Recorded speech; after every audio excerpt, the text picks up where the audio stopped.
The last 6 months, between January and June, the central bank has cut rates thrice.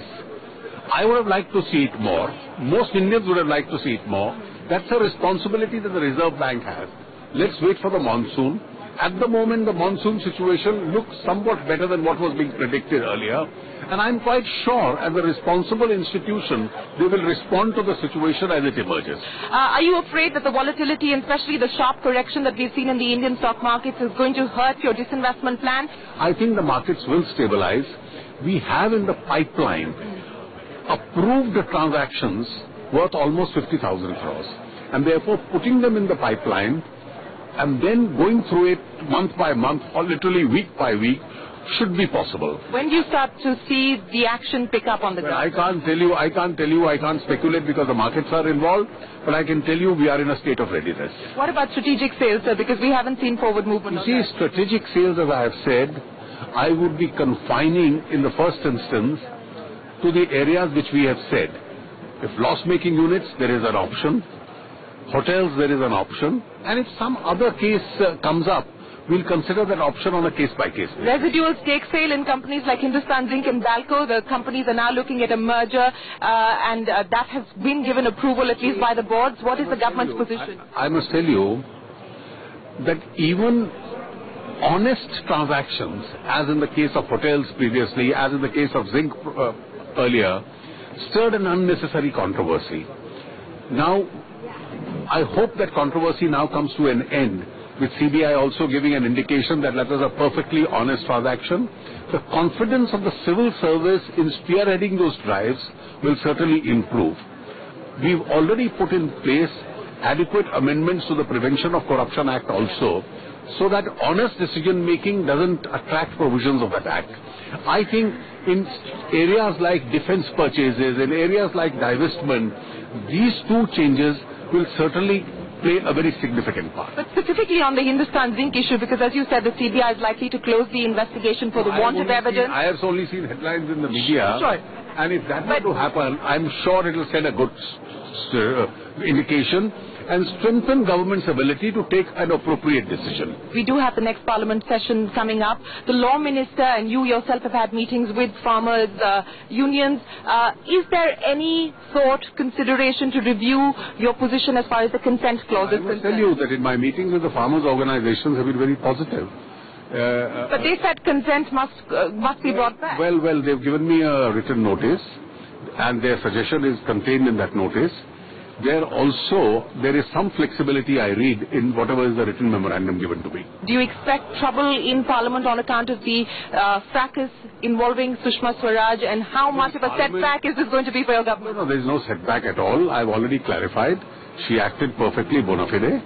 And issues will come up, and certainly the government will be ready for any discussion on the subject. In fact, the finance minister also met the who's who of corporate America at a lunch hosted by KKR in New York yesterday. Sources say Jaitley met media mogul Rupert Murdoch and his son James Murdoch, the soon-to-be chief of 21st Century Fox. He also met Steve Kandarian of MetLife, Frank PC Nano, the CEO of First Data, and Roger Ferguson, the former vice chairman and board of governors at the U.S. Federal Reserve. Shireen Bhan caught up with Sanjay Nair of KKR, who was also at that lunch to find out what U.S. India expects from India, and began by asking him about what the finance minister had to say to the small group of investors. Try to give some real inputs to the finance minister, and also I think seek his vision for the future, which I think was the real intent of the meeting. So at the end of this, do you come away feeling more confident about the India story? Because there has been a sense of restlessness, whether it's domestic investors or foreign investors, that while strategically this government is moving in the right direction, are you actually getting the nuts and bolts moving on the ground? If you ask a lot of us who are obviously sitting in India, I think the work that they're doing on the ground there's a lot of work going on. I think it'll show up in due course. But if you look at some of the fundamental reforms, I think they don't seem to be absolutely visible right now. But this coming out of the meeting today, I think there's a really sincere effort at tackling something really head-on, like the banking reform. Just capitalizing the banks for higher growth. There's a lot more clarity, at least I have today. And I'm pretty close to the ground like you are. Feel a lot better about the fact that there is a longer-term game plan, probably not well articulated, but if you listen to what the finance minister had to say, I think these pieces do add up. I think we do need a bit of luck to continue, the oil prices to continue to stay low, hopefully get a better monsoon. And I think some of the triggers are in place, spending on highways, roads, railways. I think all this should add up. Did the CEOs who attended the lunch today walk away feeling reassured about India, feeling confident about India? I think they got, my view is that they got a good strategic view from the finance minister in his own style, which I think was the most critical thing. This wasn't about a mat or about a tax here or a tax there. This is more about the vision for India in a democratic environment like ours and a politically complex environment. And I think he did a pretty good job to tell the CEOs that there is a path, they're thinking about it, and they are being adequately strategic and opportunistic where they are. So I would say people actually went back, there were only 6-7 of them, but they went back pretty enthused that, there's, I think people know what they're doing, and they're doing it in a kind of in a smart and a politically correct way. All right, time for a break on that note. Coming up on After the Bell, Vedanta remains firm on Care India's merger deal, says no to LIC for any sweetener. Details in just a short while.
CNBC TV 18, celebrating 15 years of leadership.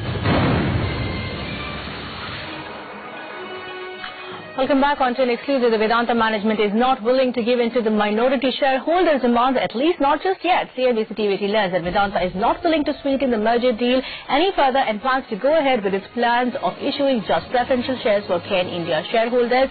Now, what we understand from our sources is that LIC has now begun a complete due diligence on this particular merger, and going ahead, there are three different three divisions of the investment arm which will be studying the merger. What we understand from our sources is that once all the three investment arms come up with a detailed report is when LIC will take a call on if this merger is favorable to LIC's investment plans and to minority shareholders or not. They will submit their final decision whether it's a yes or a no to Vedanta and Cairn by the 11th of July, which is when Vedanta has its AGM. Remember, LIC is not as crucial since it holds 9.09% in Cairn India. If they say no, the merger will be called off. Alright, moving on to the pharma space then. Drug maker Cipla is witnessing the largest ever churn in its top tech, which can lead to a complete overhaul in the management structure and even hit operations. Also say in the last 4 months alone, Cipla has seen massive exits at the top tech and the posts are still vacant. Archana Shukla joins in now with the details. Archana, 7 resignations in 4 months. That's huge. Well, yes, and what is pertinent to note is that the churn at Cipla's senior levels is taking place mostly amongst the recent hires. Now, the exit of CFO Rajesh Garg early this month, that too in just about a year of taking over, is the most prominent, but that's just one of the many. While that post is lying vacant, Cipla says CEO Subhanu Saxena is overseeing the finance function in the interim.